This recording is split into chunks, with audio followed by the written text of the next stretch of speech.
Were you surprised when Telemachus refused Athena? Why or why not? Well, no, because I've read the Odyssey. The days moved slowly, dropping from petals like a blown rose. I love that, it's so beautiful. The frequency of similes was just too much for me. Cairete fantes. Hello everyone, my name is Elizabeth. I have a master's in classics from Oxford, and today we are going to be talking about Madeline Miller's Circe. Hey, editor Elizabeth here. Welcome to part 2 of my commentary on Madeline Miller's Circe. If you want to watch part 1 first, I'll link it right up here. All right, let's get into it.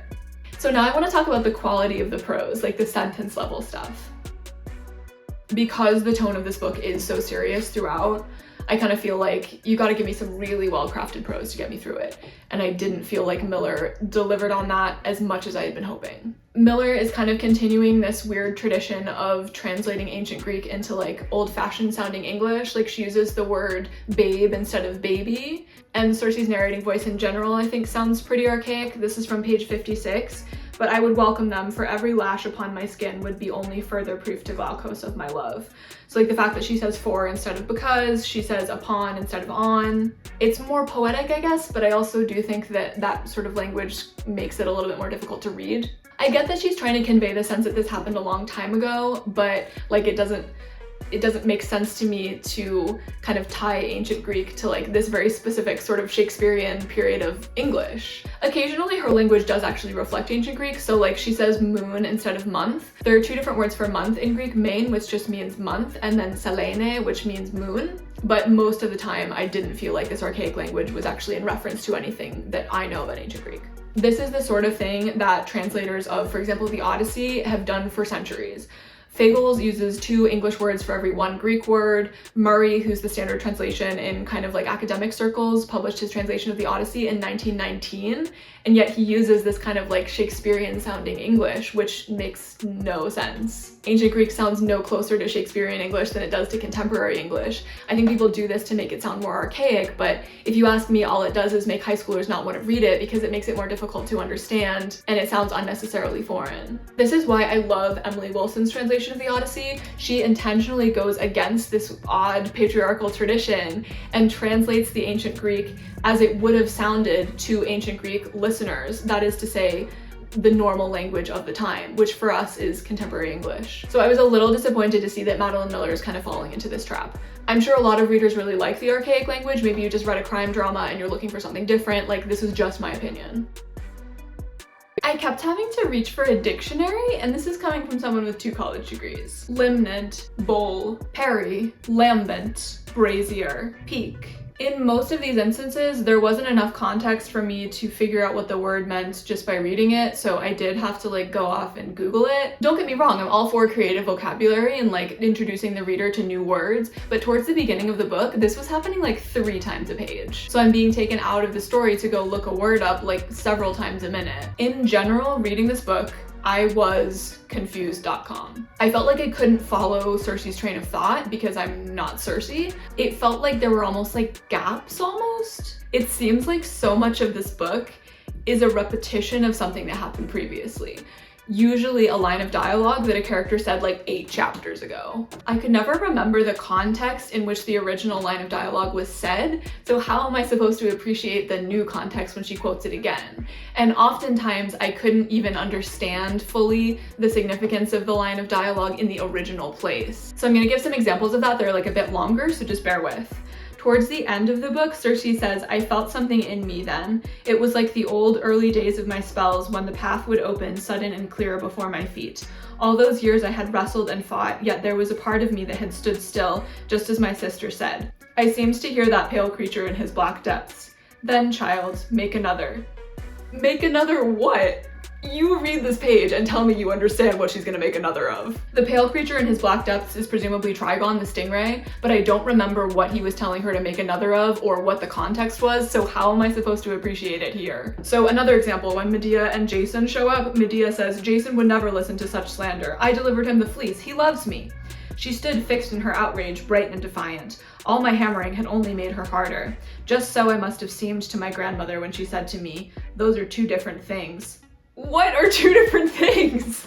I think in this case it's delivering Jason the Fleece and Jason loving Medea, but there are several sentences in between that and the line of dialogue that make that connection less than obvious. I don't think that this sentence and other ones like it were intentionally left unclear. I think the sense that I get is that Miller is trying to tell the reader something explicitly in a very like crystal clear way, but it's, for me, I'm not understanding what she's trying to communicate to me. Even if I can figure out what she's talking about, it takes me out of the story every time I get confused. Like, maybe I just didn't read this carefully enough, or I'm just an idiot, but sometimes she's even referencing multiple previous conversations at the same time, which just did not work for me. Like on page 155, Circe says, "My Dittany, my lilies from Crete, they thrived after all. See, I said to my sister. It was Daedalus who answered, a golden cage is still a cage." All right, brace yourself. This is gonna be a hot take. For me, this book would have jumped up a full point on a 10-point scale if she had cut most of the stuff in italics, especially in the first half of the book. Mostly because, and I know a lot of people are gonna disagree with me on this, for me, a lot of the language in this book felt melodramatic. It felt like every single sentence had to be this bombshell, and it's like, my girl, this is a 400-page book. Every single sentence isn't going to be a bombshell no matter how hard you try. For example, when she's describing the conversation between Circe and Medea on page 169, she says, "Each word was dark as an axe head, heavy and unrelenting, and my blood drained at every blow." Like, Medea is such a minor character in this book, you could delete this entire interaction between them and not affect the plot. Obviously, Circe feels things very deeply, I get that, but to me, this read as melodrama. Or like on 349, she's kind of fed up with Athena and she says, "I am tired of games." This is gonna be another place where I know a lot of people are gonna disagree with me. Personally, my personal taste is, I don't enjoy books where the main character is constantly describing like every single little feeling in their body, like every time something happens. Nobody has that many feelings in a day, and even if they do, they're not going to be like consciously aware of them the way that these narrators seem to be. For me personally, I would sympathize with Circe and feel the same emotions that she's feeling more kind of the less you describe them, but I know that's just my preference. On page 200, Odysseus is listing the reasons for the Trojan War, and he says, "Let me see if I can remember the list." He ticked his fingers. Vengeance, lust, hubris, greed, power. What have I forgotten? Ah yes, vanity and pique. So at this point, we're just descending into the realm of cliche. For an award-winning piece of literary fiction, this was very cringe. Like, yes, war is selfish and pointless. In other news, water is wet. Also, the fact that she ends the list on a word that I have to reach for a dictionary to understand was not ideal. Like, maybe I'm the only person who doesn't know what peak means, but it just didn't sound like natural speech for me, nor is there an obvious Greek equivalent that comes to mind, so it's like, why are we using these archaic English words? Also, to me, some of her sentences seemed like a straight up non sequitur. Like on page 89, Circe has just been banished to the island, and she's like talking to her father sort of far away in the sky, and she says, "You threw me to the crows, but it turns out I prefer them to you." No answer came, and none from my Aunt Moon either, those cowards. My skin was glowing, my teeth set. My lioness lashed her tail. Does no one have the courage? Will no one dare to face me? So you see, in my way, I was eager for what came. Several things. First of all, is the italicized sentence coming from Circe? Because the first time I read this, I thought it was coming from her lioness. Second, what does she mean, face me? She's been exiled on an island in disgrace and is talking to the air. Third, the final sentence seems to me like a total non sequitur. Like, how is her getting angry at the sky and no one daring to face her somehow showing how she was eager for what came? So I want to talk about Miller's similes. A lot of her similes are really good, but a lot of them kind of fell flat for me. I felt like a lot of them were either really difficult to imagine or they just kind of like weren't worth it. The look he gave me, like purest unmixed wine. I don't know if she's saying that the look that Odysseus is giving her is making her feel like she's drunk, but I definitely don't find it easy to imagine the way someone is looking at you as being anything like wine. Had I really spent 10,000 years ducking like a mouse? The fact that the word ducking has the duck in it, like, which is another animal, and then she also says mouse, it just seems clunky to me. But his voice was dull as a ruined blade. You could have just stopped at dull, because realistically, ruined blade, all that's giving me is that it's dull, which you've already said. Like, it's not enriching my imagination of his voice, again, for me personally, by her comparing his voice to a ruined blade. Like, I just can't make that jump in my head. Like, I admire her effort because it must have taken a huge amount of research, but a lot of the time I felt like she was kind of trying a little bit too hard to have Circe make these comparisons to things that a Bronze Age goddess would make comparisons to, like to do with like nature, ships, metal, all that, but the comparisons themselves kind of didn't ring true for me. There's a sentence in John Steinbeck's East of Eden where he describes a woman's smile disappearing as being like a trout crossing a knife of sunshine in a pool. That's like one of my favorite sentences from literature. I'm sorry if it sounds sexist that I'm like comparing Madeline Miller to this like old white man, but I love John Steinbeck, and I feel like that is such an effective simile because the knife of sunshine conveys such a strong image to me, and I feel like the comparison between a fish and a smile appearing and disappearing is just so fruitful. Whereas a lot of the similes in this book, I felt like it was just a lot harder for me to kind of like make that imaginative leap. Also, the frequency of similes was just too much for me. I remember a passage early on, and annoyingly I couldn't find it, where I swear to God there were 3 similes in one paragraph. But I did find this one, like on page 211, there genuinely are 3 similes using the word like just on that page. All right, I can't not talk about this. My girl's seriously a fan of men's scars. Like on page 215, Circe says, I ran my hands over his rib scars, easing him as I could. The scars themselves I offered to wipe away. He shook his head. How would I know myself? I was secretly glad they suited him. Like, I think Circe mentions men's scars in the context of intimacy like at least 3 times in this book. Miller keeps telling me things that I already know from subtext. If you don't know what subtext is, it just kind of means everything that the reader can sort of infer that is not explicitly on the page. So for example, on page 204, Circe says, Helios would never defend me, but I would not tell Odysseus that.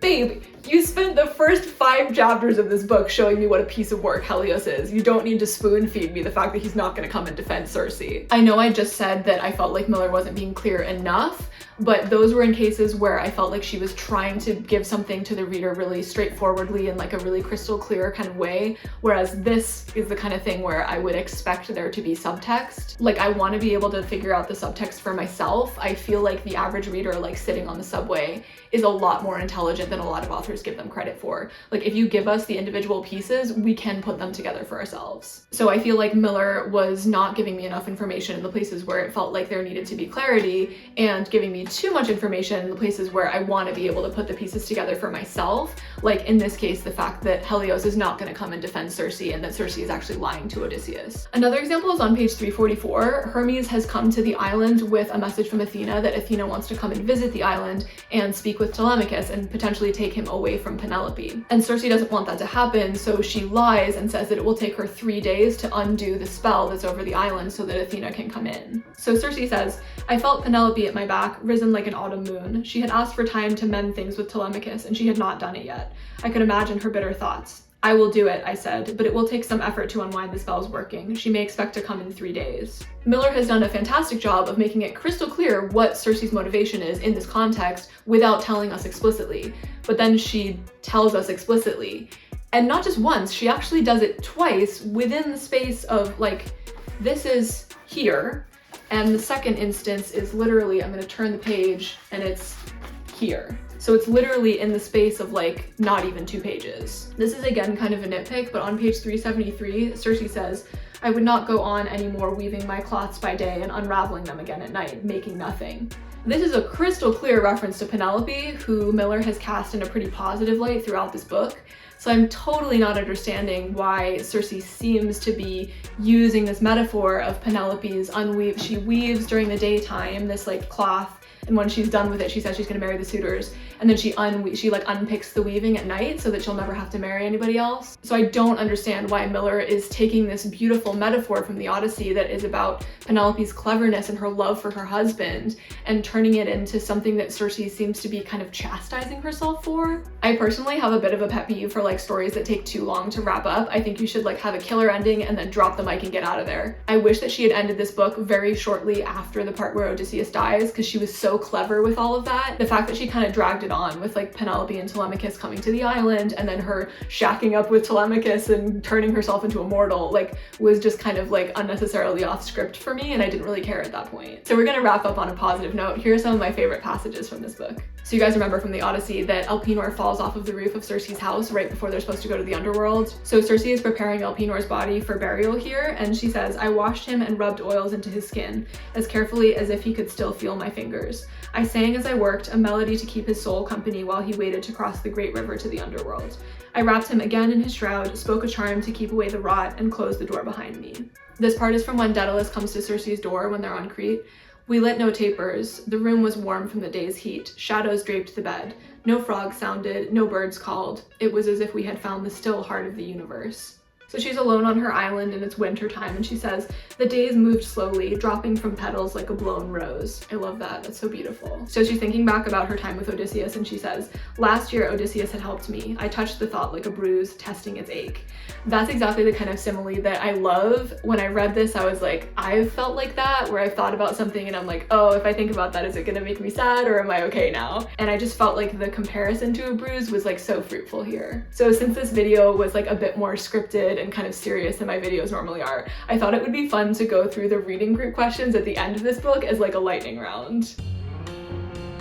A central theme of Homer's Odyssey is a longing for nostos, that means homecoming. In what way is that theme reflected in Circe's story? You got me. Homecoming? I mean, I guess because her island is like, kind of, she treats it as her home because she doesn't feel like she's at home in kind of Helios's world. Throughout the novel, Circe draws distinctions between gods and mortals. Oh god. How are each of them portrayed? How does Glaukos change when he becomes a god? Yeah, Glaukos like becomes an utter piece of work when he becomes a god. I don't think that there's this huge distinction between gods and mortals. Like, the gods of ancient Greece are famously anthropomorphic, meaning they are very human, they have affairs with people, they get jealous, etc. Gods are exactly like humans, basically, except that they live forever and they're very powerful. Like, I didn't think that there was this like clear distinction of like, oh, mortals can be bad people, but in general they're so great and cute and lovely, and then all the immortals suck. Like, why? They can both do good and bad things. Here's an interesting one. Circe says that when she first meets Odysseus, he seems nearly familiar to her. Why does she say that? Who, if anyone, does he remind her of? You got me! And Daedalus, because they both have massive scars and she likes that? I don't know. Having read this book, I genuinely cannot think of someone that she's like deliberately trying to say is like Odysseus. Maybe I'm gonna like, it'll hit me when I'm editing this video and then I'll put it right here. Were you surprised when Telemachus refused Athena? Why or why not? Well, no, because I've read the Odyssey. Circe encounters several famous figures from Greek myth. Were any of their portrayals surprising? Yeah, I found Helios really surprising. Like, she kind of makes him into this like dark narcissistic father figure, whereas for me personally, I don't see him that way. Like, he's the sun, he like provides light to everyone. He is generally, I think, cast in a more positive light, even though like all mythological figures, he has a dark side as well. Yeah, I just thought that he was so intensely nasty that it was like almost not that realistic. And I was like kind of trying to put together in my mind like Madeline Miller's Helios and like the Helios that I know from Greek tradition. I think that she's trying really hard to do the like, oh, the main character finally stands up to their, you know, oppressive parent at the end of the book. And it's like, I wish that she had done that like a third of the way through. Like, the fact that I had to read this entire book to have her say one little thing to Helios, like, just didn't do it for me. Alright, well that was less amusing than I thought it was gonna be. That's it for this video. I hope you enjoyed it. If you did, please give me a thumbs up and hit that subscribe button. I also make comics over on my Instagram and TikTok, so you can check me out over there if you would like to. Thank you so much for watching, and I'll see you in another video.